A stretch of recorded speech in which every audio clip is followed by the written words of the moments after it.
का आनंद लिए हैं। बड़े सम्मानित लोग बैठल हों। आइए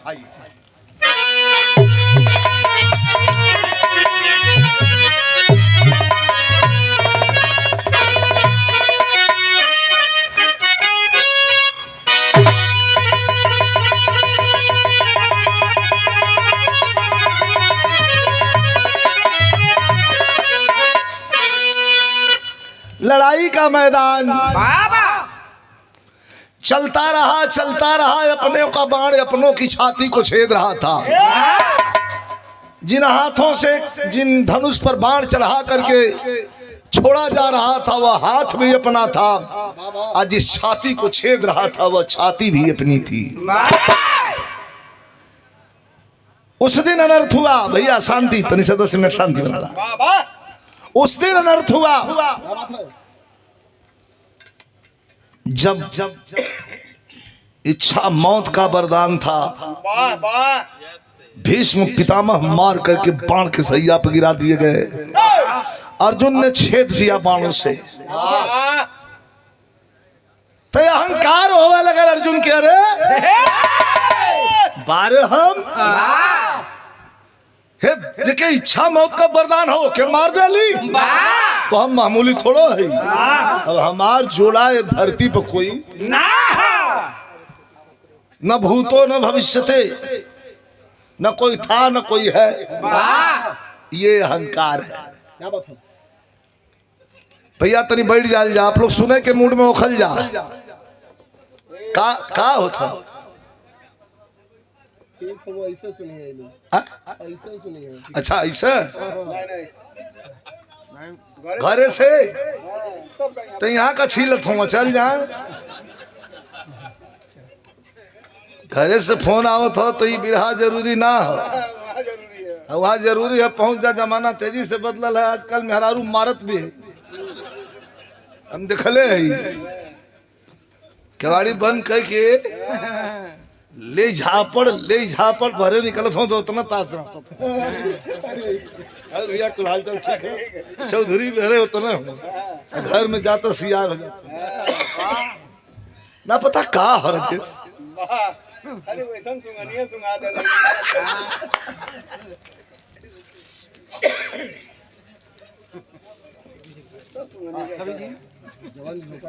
ये देखिए हमारे कमलेश बाबू इकुल जो हम बिरहा गावे जाते इधर आऊं बिरहा हमारे गुरु जी गौलन हम गाई ला आओ वाली पीढ़ी भी गाई। आप लोग के बड़ा आनंद दी।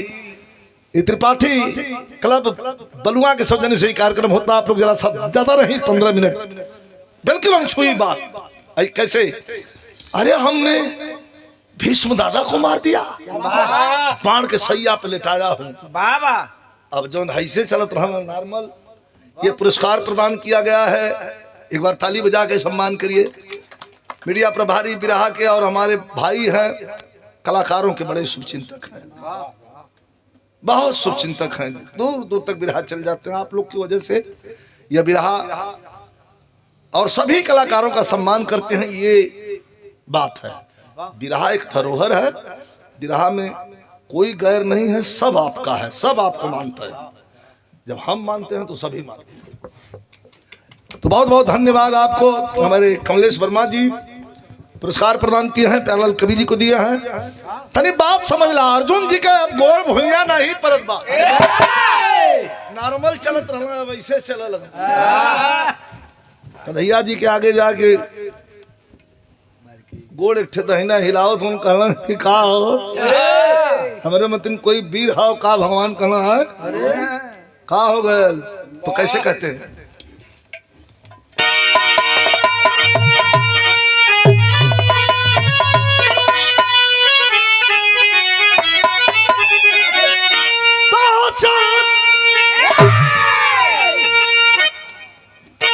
चांद ढल जाएगा, फूल मुरझाएगा,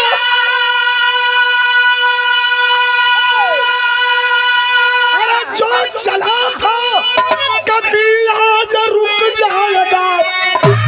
वक्त कहता है जो कि घमंड किया, एक दिन शीश उसका भी झुक जाएगा। एक दिन वीर अर्जुन घमंड किए मेरा सम कोई वीर धुरंधर नहीं। सखा सारथी कृष्ण कहने लगे कोई तुझसा बली विश्व अंदर नहीं।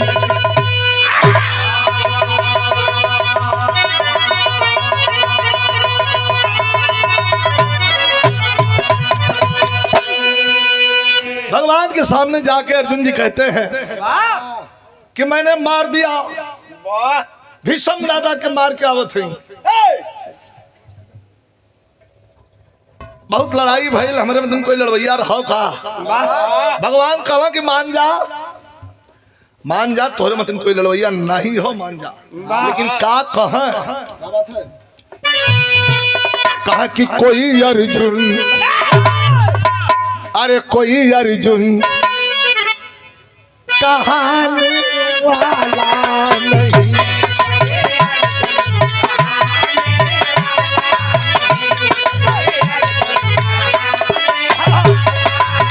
अरे कोई अर्जुन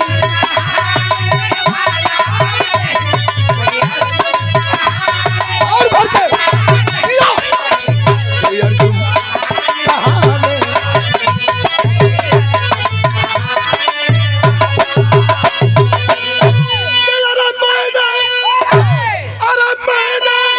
सुना मेरा समझ कोई कि जौहर दिखाने वाला नहीं। कोई अर्जुन दिखाने वाला नहीं।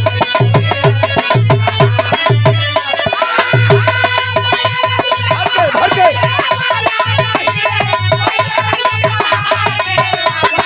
क्या बता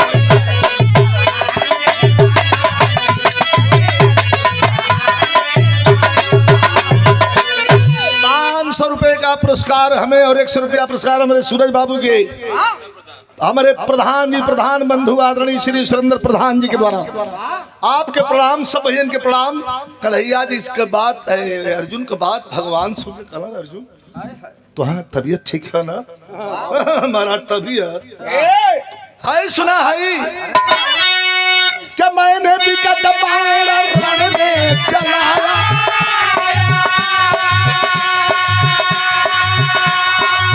भैया के सिर पर है ताजे बनाया। बड़े बड़े वीरन के मरली हम और ताज बांध के घूमत हुआ बड़का भैया का कहलन कि अरे भीषम करण याद जैसे पीरप्पा अरे कोई मार गिराने वाला नहीं। कोई अर्जुन कहाने वाला नहीं।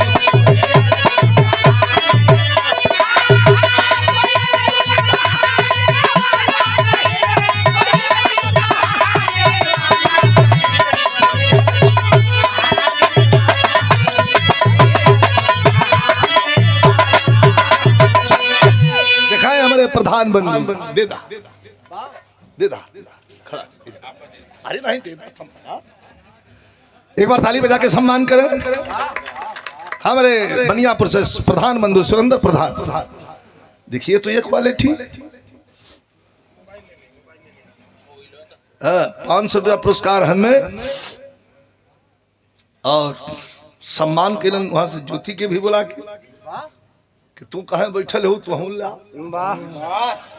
यह बनारस ये बनारस है यहाँ रस बनावे के ना या बनल रस अब बस पिए के अब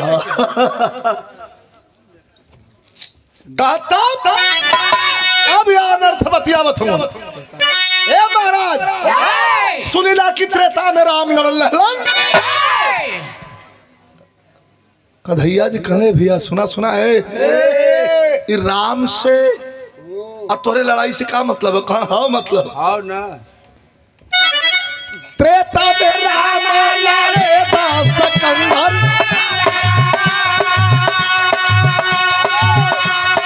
अरे पीरने को लड़े भालू बंदर बड़े बड़े वीर लड़लन बड़े बड़े भालू बंदर लड़लन लेकिन मैंने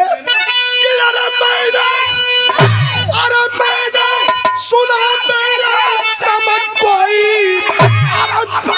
चलाने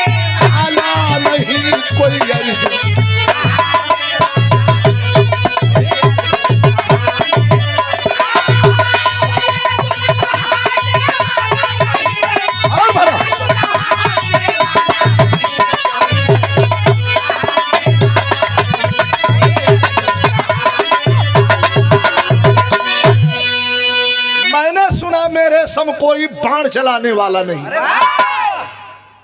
यह गड़बड़ दिखा यही भैल। कला कहो महाराज सुनीला की त्रेता में राम लड़ल हलन, कला लड़ल तो रहलन त का हमरे मतिन कोई बाण चलाओ वाला वहां भी रहा। हमरे मतिन बाण कोई लंका में भी चलौलस का। भगवान बकर बकर मोहम्मद ताके लगलन। कला घमंड तो होला लेकिन इतना प्रचंड घमंड होला। अरे वाह वाह वाह, बहुत सुंदर, बहुत बढ़िया। ये हमारे छोटे भाई बबलू प्रजापति जो हमारे बड़ा भाई बिरहा के बड़े अच्छे कलाकार और समाजवादी सांस्कृतिक प्रकोष्ठ के, जब मैं उत्तर प्रदेश सरकार में मिनिस्टर था तो हमारी संस्था में आप लोग सदस्य थे। कमलाकांत प्रजापति के भतीजा, हमारे भतीजा मोहन भैया के द्वारा ये पुरस्कार दिलन। अच्छा अच्छा अच्छा, ये कमलाकांत भाई हमारे बदे ये पूजा के रूम में रखे बदे, हाँ अगरबत्ती स्टैंड है कर देखा कि अगरबत्ती के जितना राखी हो कुल ही में गिरी के धीरे से ऐसे फेंक किया, फिर धर के फिर खोजता। क्या बात, दिमागदार आदमी हो तब न काम करे।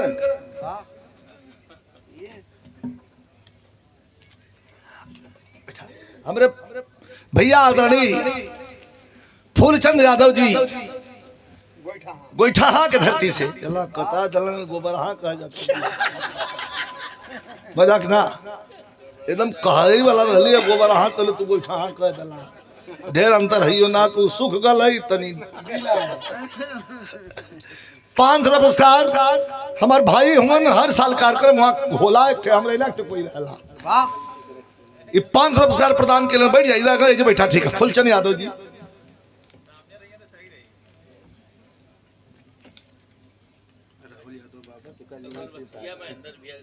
राहुल यादव बाबा, पिताजी के नाम श्री शारदा यादव जी, ये 500 पुरस्कार प्रदान कैलन है और ये समाजवादी सफा भी साथ में प्रदान कैलन है। खोज के किन ले रहा है, कोनो बात ना, तू तनको मत हो जा, तनको उदसिया तो बताइया हम यह बांध दे तो। हम तो जन्म जात रंगाल है, हमारे पर दूसरा रंग चढ़वे न कर। तब भगवान कला कहो अर्जुन, अरे तू अपने लड़ाई के बात करा भाई, लंका का ना ना ना ना ना ना, सुनीला की लंका में राम रावण का लड़ाई भइल रहल, कहाँ भइल रहल तो हमारे मदिन कोई योद्धा रहल तीर चलावे वाला, कहा तो गलत फहमी है। राम से भेंट करे के देखा भगवान को माया, राम से तो के भेंट करे की हुई, अहंकार में चूर हुआ। अर्जुन कहाँ छाई, इनका घर कहाँ है, कहाँ मिली है, ये राम कहाँ मिली है, तेरा मैं भेंट करा देता। कहाँ तक चला, आगे आगे आगे आगे भगवान कृष्ण और पीछे पीछे गोड़ापन लपेटत अहंकार में भगवानों को चोट लौकत हूँ, कृष्ण भी छोट लौकत हूँ। पीछे पीछे चल जा, तो कहा लिया चलन तुम चलरिया का भाई हो, पुरनकी चलरिया हो।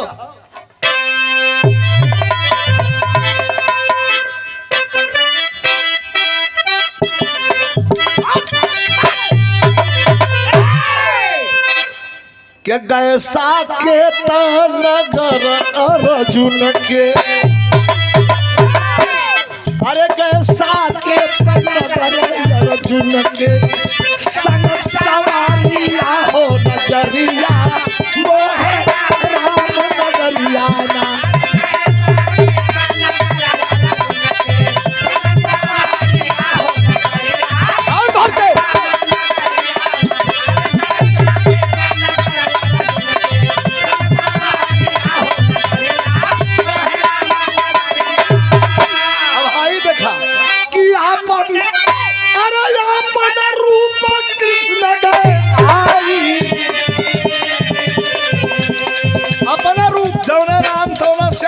श्याम चौदह राम लेके अर्जुन के चल दल अपन रूप कृष्ण गए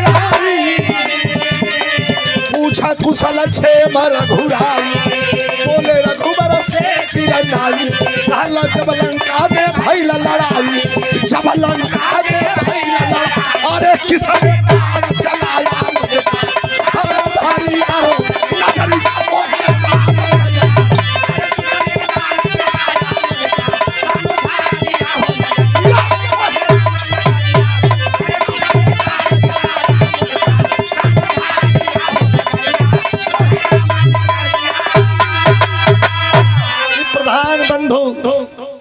बनियापुर से हमारे प्रधान यादव सुरेंद्र प्रधान जी के द्वारा सुरेंद्र यादव जी 500 पुरस्कार हमके सौजन्य से हमारे भैरव भैया के द्वारा और 100 रुपया पुरस्कार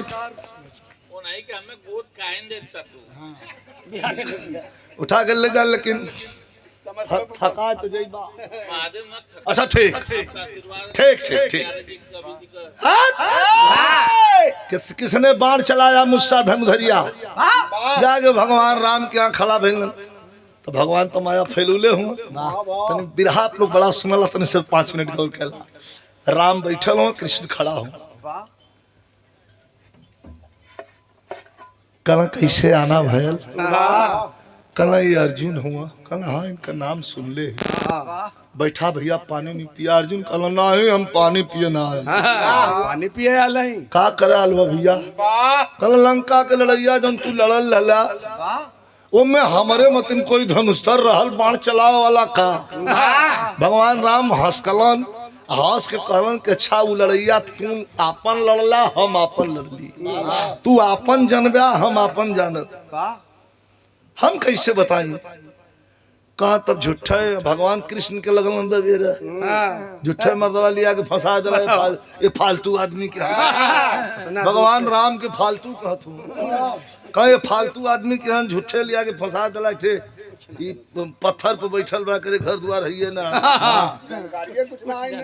ये जानकारी है ना खाली भकर भकर ताकत है पर्दा लग जाला जब घमंड हो जाला ना तो जो बहुत बड़ी चीज है तुच्छ दिखाई देवे लगे मान सम्मान पूरा आदमी भूल जाला अब वहीं भी कुछ लोग होंगे गुरूर में चूर अगर कबा भैया प्रणाम भैया तो का कहे जंत हुआ जवाब ना दिया खाली जी हाँ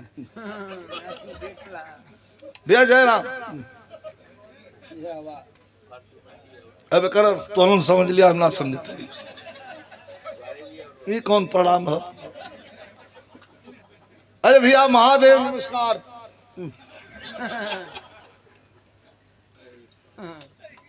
विचित्र विचित्र बात है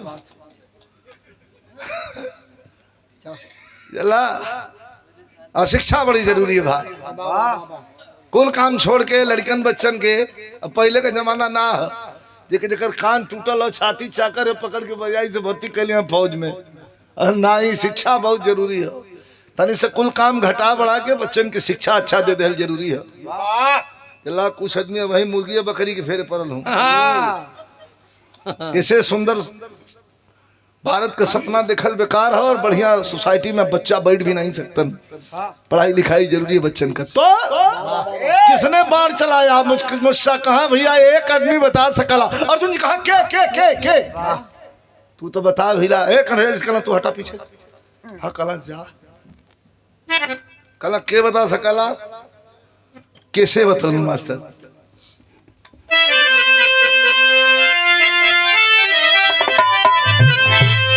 बचनिया बोले अर्जुन से हरी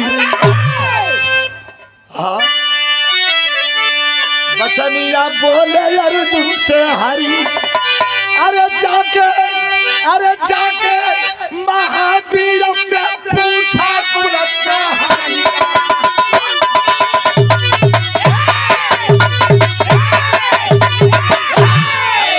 क्या चल जा आपन लड़ैया बड़ा बढ़िया से लड़ल आ तुहरे विजय ध्वजा पर उनकर पहरा रहा दोनों लड़ाई एक लड़ल एक देखले रहलन वो नहीं कि हम चल जाओ कुल बता दे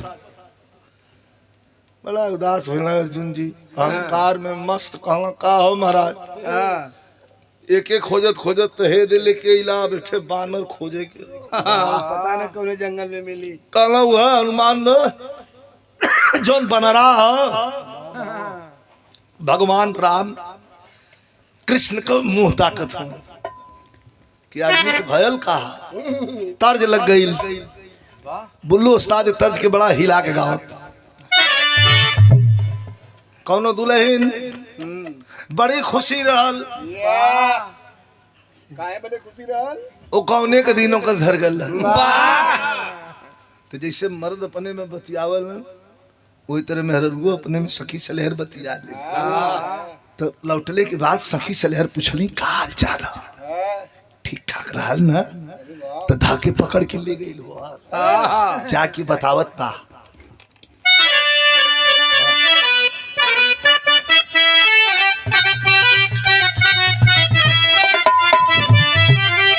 बतावत वाले जाके आ रही एकदम जिगरी अपने सहेली से कि सेज चढ़त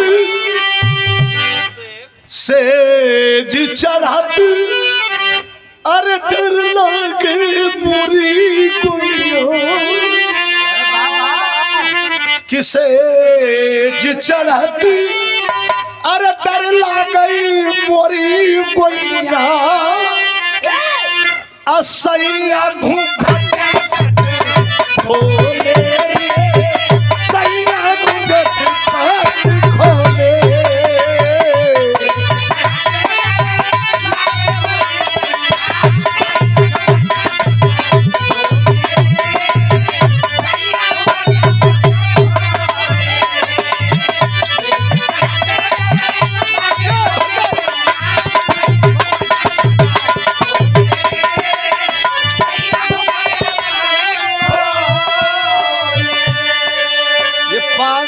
पुरस्कार हमें प्रधान बंधु आदरणीय हमारे भैया सुरेंद्र प्रधान जी के द्वारा 100 रुपया हमारे छोटे भाई सूरज बाबू के भैया भैरव बाबू के शुभ आशीर्वाद धन्यवाद हो। और सैया घूंघट पट खोलत का भैरी दिखा बुल्लू उस्ताद गावत रहल बचपना रहल ज्योति राम तो गुरु बुल्लू गुरु का भी रहा हो तो सूत गई तो वह लाते से वह ठेलाएंगे वह तो शुरू होते है ठेला सवेरे ठेकावत गा दी छोटी कहे और बतावा कहे आके बला बड़ा भय पैदा करके अपने सहेली से बताओ अरे आके बला जब उससे जियो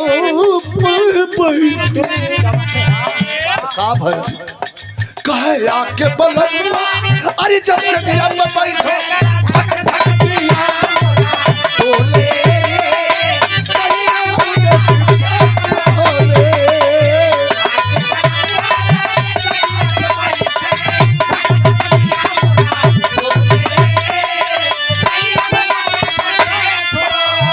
घबरा मत एक आदमी के चल जाके महावीर कुलपति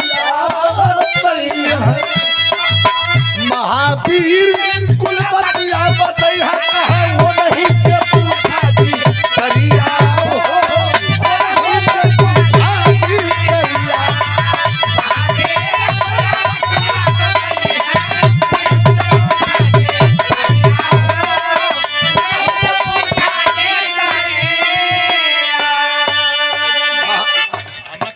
अच्छा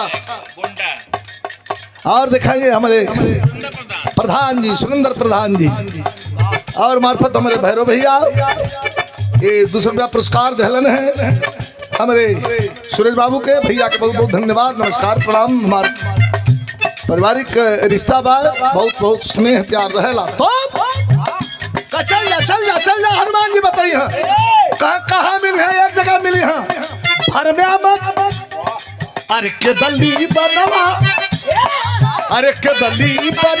मिली है पहरुआ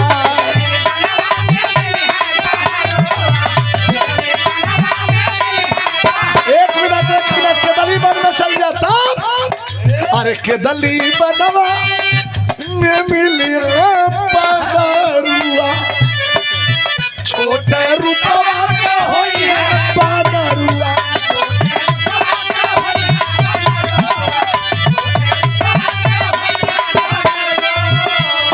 अरे चल कन्हैया अर्जुन धाई में हला पकड़ीता हरिया हो भैया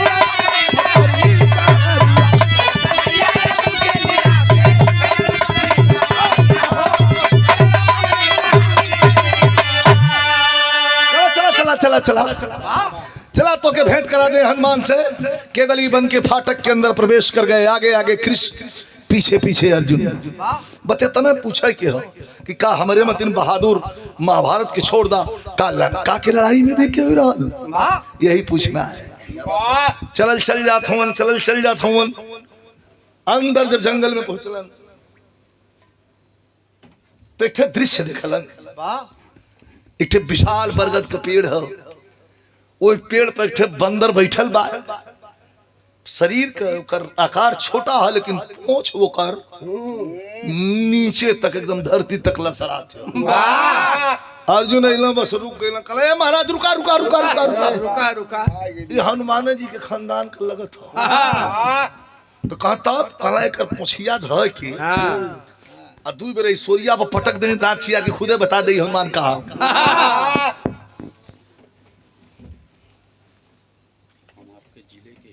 जी जी जी गाजीपुर में हमारा घर है। अच्छा अच्छा। और ये हाँ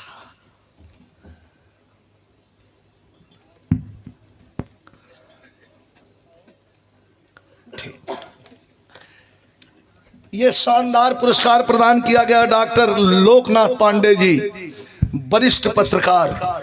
आपके द्वारा जन्मभूमि गाजीपुर, कर्म भूमि वाराणसी, ये 500 रुपयों का पुरस्कार देकर के मान आशीर्वाद किया गया, मान बढ़ाया गया। मैं सम्मानित श्री लोकनाथ पांडे जी को बहुत बहुत प्रणाम करता हूं। आप सभी को प्रणाम।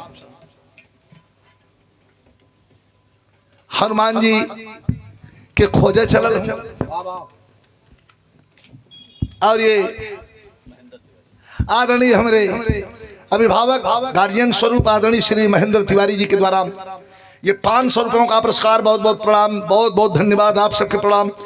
आप एक बंदर बैठल टकलन कन्हैया जी निकल गए हाथ दे आगे रुक गइलन। वही जन अर्जुन जी कहले महाराज रुका रुका रुका रुका रुका रुका का भयल का झूठा जातवा कन कहां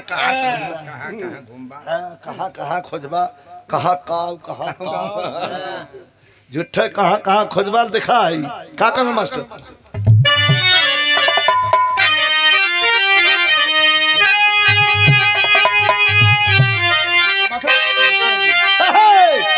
अरे देखा अर्जुन, अरे देखा अर्जुन, एक पेड़ के दरिया बनरा बैठल बा। अरे देखा अर्जुन, एक पेड़ के दरिया बनरा बैठल बा। आ लंबी पछिया छोटी दरिया बनरा बैठल बा।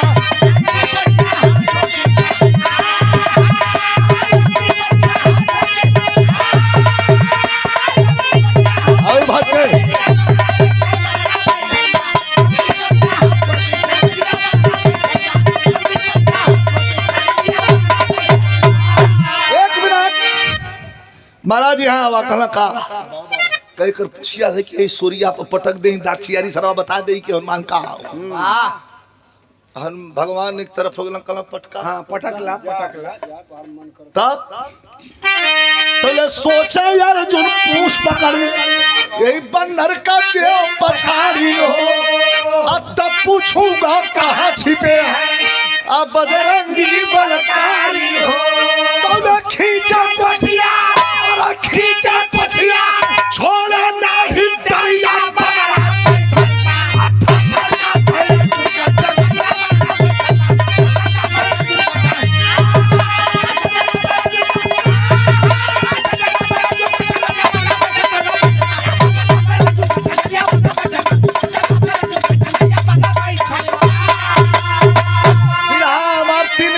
लेकिन विशेष हो जाके पहले तुक्ष समझलन एक के हाथे से पहुंच पकड़लन। अच्छा चला कि बन रहा है घिंच ले आज जब घिंचल चला तो अपन ही खिंचा कन्हैया जी गुरी ताक अरे महाराज कर पहुंच बड़ी तगड़ी है। कहाँ खींचला खींचला जल्दी खींचा। खिचला पटकला दोनों हाथ धर लेला, वाह दोनों हाथ धर लेला। आधा के खिचखिचाए लगना खींचा। तन को जूस ना खाता उ बन रहा एक घर केरा लेके बैठल हो पेड़वा पर। केरवा खा के छिलकवा कुल अर्जुन के ऊपर आ फेंकले जा। खिचखिचा के खिंचा जब खींच के थक गए तन को पोंछ हिलत नहीं बा, बस दांते लग दांते धर ये दांते पर हमारे ख्याल पर गल जो थी दांते धर लेना। अर्जुन जी दांते पर हमारे ख्याल पर गल। हमारे घर के बगल में चचा रहन बद्री सरदार, तो थोड़ा पान उन बहुत ज्यादा खाए। आवा 1000 रुपए का पर आजा 1000 रुपए का पुरस्कार हमारे गार्जियन अभिभावक आदरणीय शानदार ग्राम प्रधान नवापुरा से पन्ना प्रधान जी, जो हमारे अभिभावक बड़े भाई हमारे हैं, आपके द्वारा 1000 रुपए का पुरस्कार।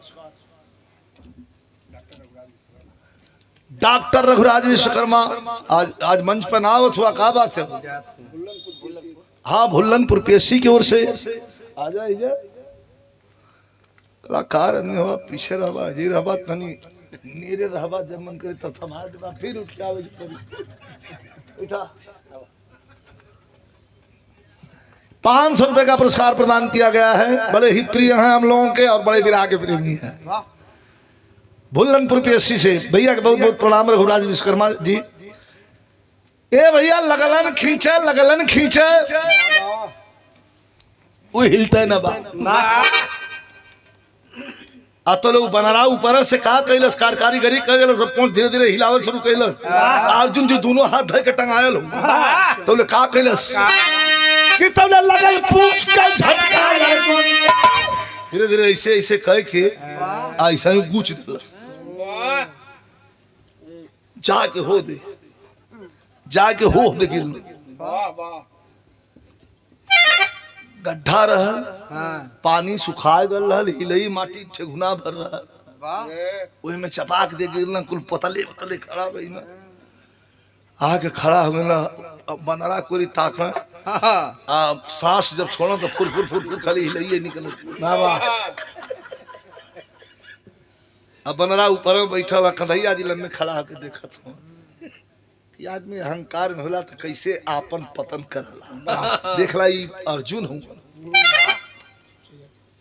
कहो अर्जुन कहाँ कुछ ना महाराज तनी बिछलाए गई कना बिछलाए तो इतना बढ़िया तो बिछलात हुआ बढ़िया घींचत हुआ हूँ हाँ बिछलात हुआ हूँ इतना अच्छा कोई बिछला ना सका। सब आपको कृपा के सब आया हो कितनों उनके बेइज्जत कर लेकिन उतना हंसत कहता तो लगल पूछ का झटका अर्जुन और गिरे दूर भार आई हो और थके जगह तब कहन लगे अरे तू कौन कभी मरदाई हो। अबले ना पूछला जब झटक देलस तो हिलई माटी को पोतले इलन कहला आप कौन बानर हुआ सरकार। तो बनरा खुद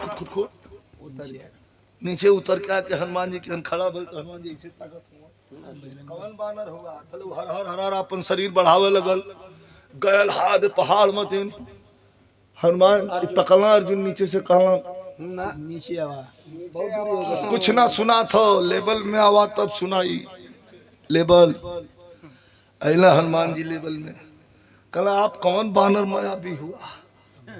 तो वो बनरा का कहा था कहा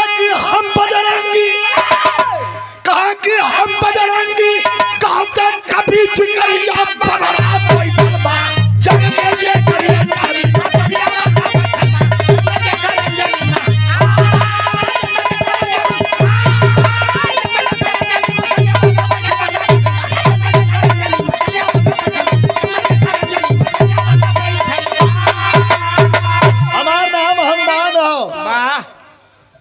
तो दिखा यह बिहाई कल दत्त मर्दवा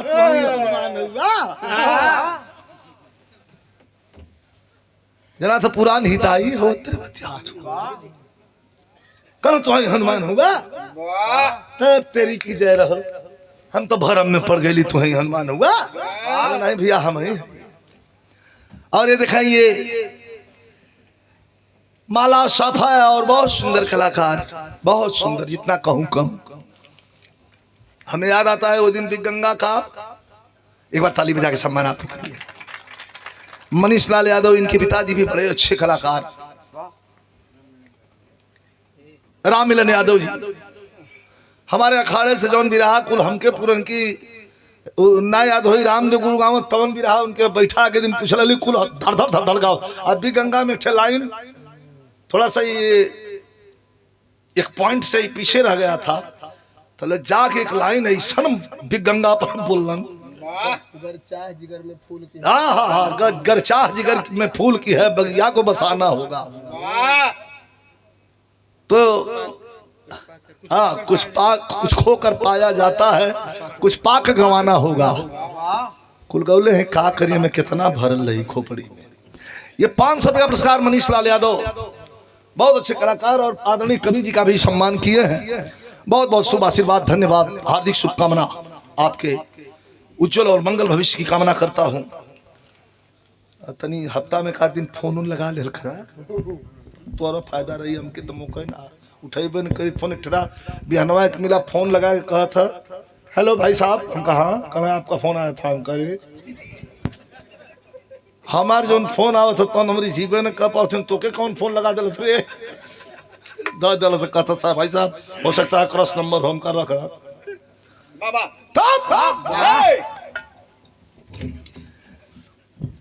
अंतिम चला था, कहा कि कैसे इलाह भैया कहा तब अब देखा पटकला पोछिया से तले फिर पूछत हो या पूछो कि हमारे मतलब कोई बहादुर लंका में रहल का लड़ाई में। हनुमान जी ताक के कन्हैया जी को विस्मांटक हंसी, विस्मांटक हंसी कैसे क्यों जाने बता था 500 दे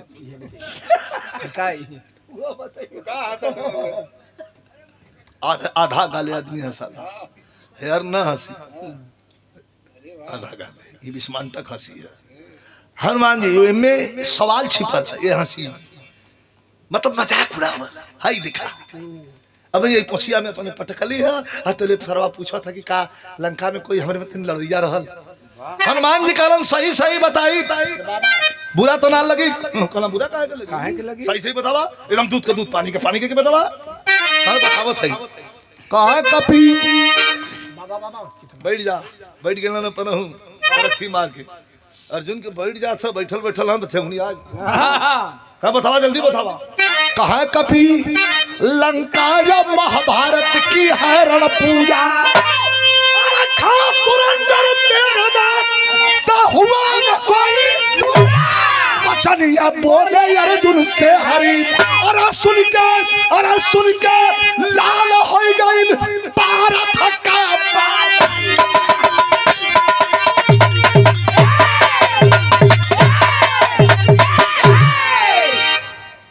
ए अर्जुन मेघनाथ मतिन कोई भीर नाराज लाल हो गई ना एकदम। अर्जुन जी उठ के खड़ा गला कहना माथा बा हाँ तो बन रहे ना, कला हाँ भा बन रहे। लेकिन मेघनाथ नाथ मतिन वीर हम ये ब्रह्मांड में ना दिखे। कहा कैसे, कहा तब विस्तार से बतावे के पड़ी। कहा बतावा। हनुमान जी के आंख में आंसू भर गए, जहां राम का नाम और आंसू न आवे दोनों आंख सजल हो गई, झरझर झरझर लोर गिरे लगल।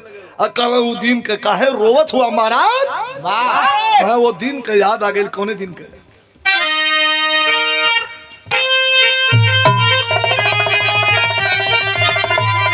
रोवत हुआ कालन की राम तहिया रोवत लागे है जानू रोवला चल।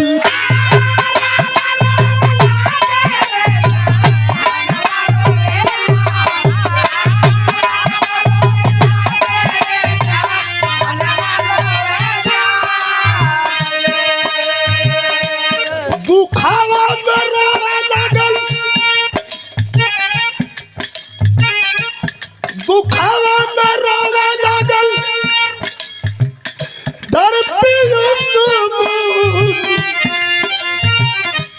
आ रोई रोई पतिया गिराया चढ़ावन कया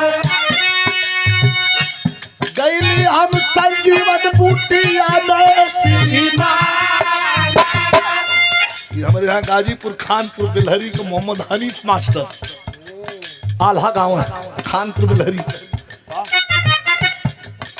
ये आल्हा जब गावे लगा हमन का बचपना रहल ज्योति हम लोग इतना बड़ा गावे लगा जब दोपहरिया का हम लोग आल्हा सुन के मड़ई में से बाहर निकल जाता ऊपर में इतना जमा के गाँव उनका गाँव का ठेका तरीका ही है रहा पहले ना हम अरे गईली हम सजीवन बूटी आवे श्रीमान आवे और जावे समैया जावन लागल तब तक मेघना था मरल शक्ति दबान। ए महाराज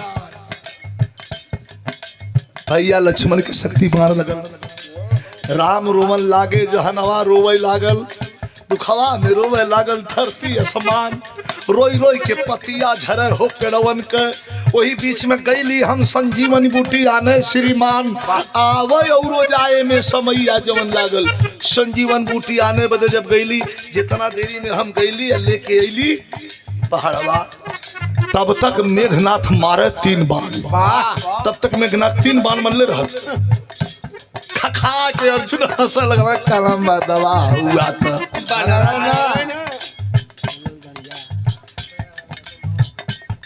आदरणीय हमारे अभिभावक श्री दयाराम यादव जी नवापुरा से ये 500 रुपया पुरस्कार प्रदान किए बाबू के हमारे प्रणाम। बड़ी इंटरेस्टिंग बात हो पत्रकार महोदय तब तक मेघनाथ मरल शक्ति नंदन कहो अर्जुन कवन भारी कैलाश तीरथ तब तक बनवास से भारत या समान कवन नरबड़ की वीरताई कही है। अरे काखत काखत गईला काखत उठाउला काखत लेके अइला उतना देर में एक ठे दूठे सैकड़ों मार मारत भगवान पकड़ के अर्जुन को कुर्ता खींचा लगना कहला कम करा कम ज्यादा होता कम करा कहा कि तब 80 खो कहा और कम करा कहा 50 से कम न कर भले कुत्ता फाट 50 मार मारब हम। हनुमान जी कहे बचवा ए बेटा हम बाप बुढ़ाई हमार मत समझ हड़हड़ा के अब्बा उड़ा पहाड़वा ले आई अर्जुन कल तब फट जाते जब पहाड़वा ले आवा देखा इतना देरी में हम चला देला हंसी के बचनिया हंसी के बचनिया चाहिदा हमारी बना धोला गिर के चाहिदा हमारी बना धोला गिर के तब तक बनावा चला रे मोरे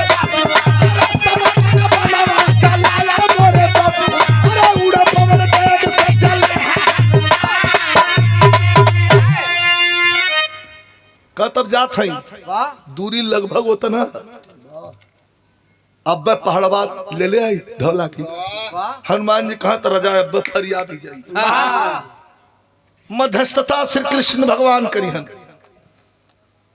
कला जाल लियावा उड़े पवन बेग से चले हैं हनुमान जी पहाड़ लिया चल रहा आय अर्जुन का खरत हुआ घमंड देखा पहले धनुष निकलने में से निकाल के एक बार बाण निकलन ऊपर चढ़ा के और रामलीलावा में जैसे करल वही तरह पहले एक बार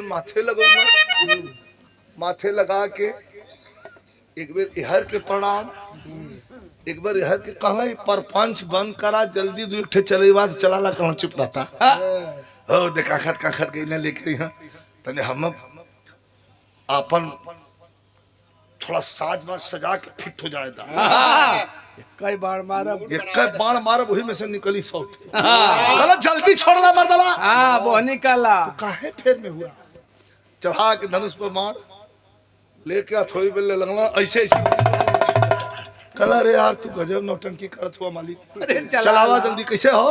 दादाजी लग गई।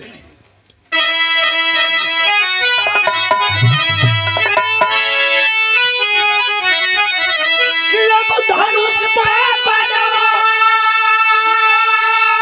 ए भैया धनुष पे बनवा, बाबू धनुष पे बनवा। कि दादा अरे दादा अर्जुन पाला धनुष पे।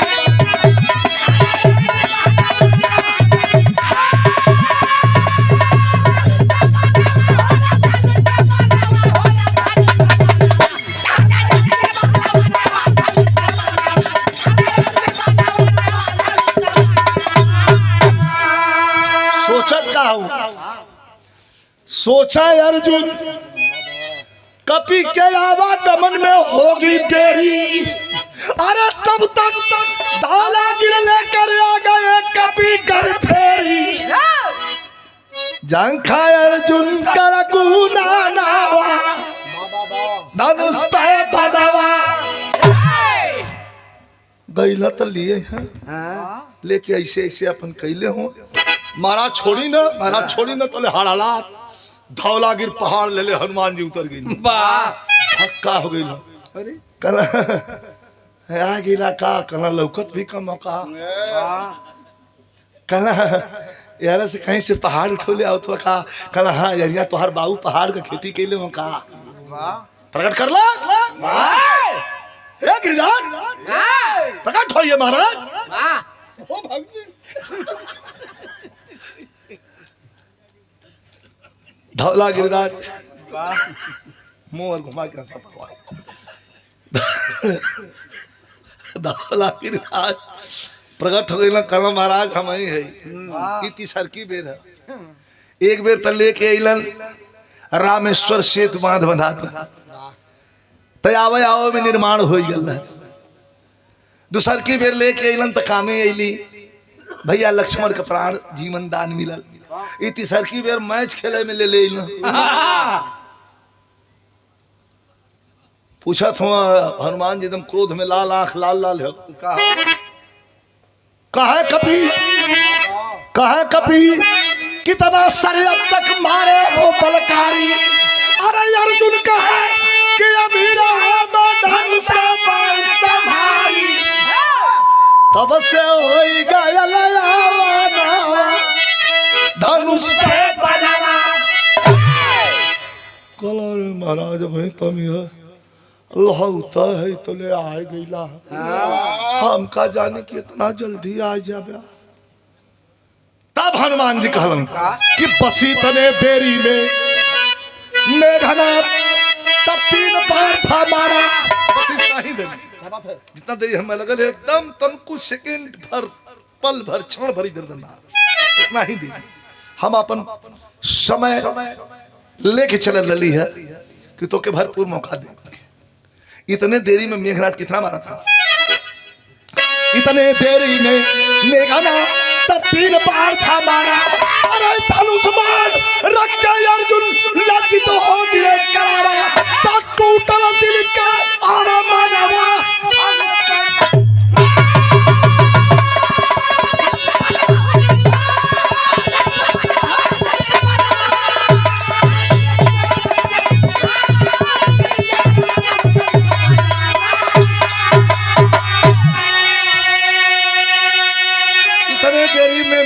तब 3 बाण था मारा।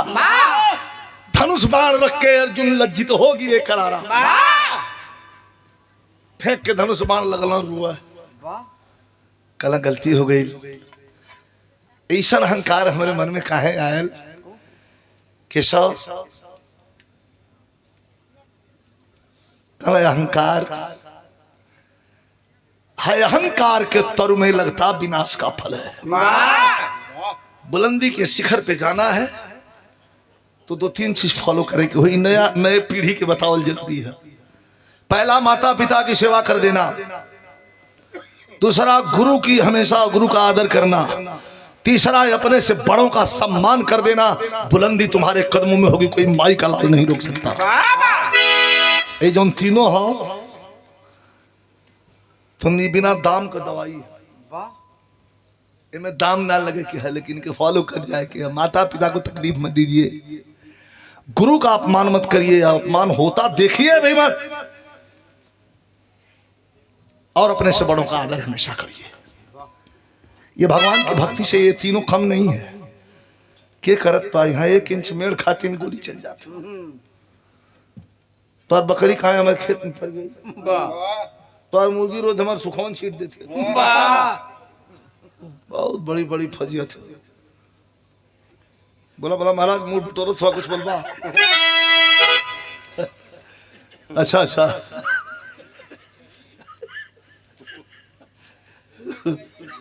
जिसे बोल रहा हूँ तो ये महाराज जिसे बोल रहा एकदम टोटल जन होता लगा कि वह बोलता है। हाँ आज के कुछ अलग रहा, लेकिन हम डर भी रहा ले। ओके कभी बताइए। गुरु बिहारी गुरु गणेश गुरु रामलाल की लीला, रामदास चंद्रिका कभी कमजोर पैदा, बचनिया बोले अर्जुन से हरि, रामदास विजय लाल के रथिया पर जोड़ी दिया।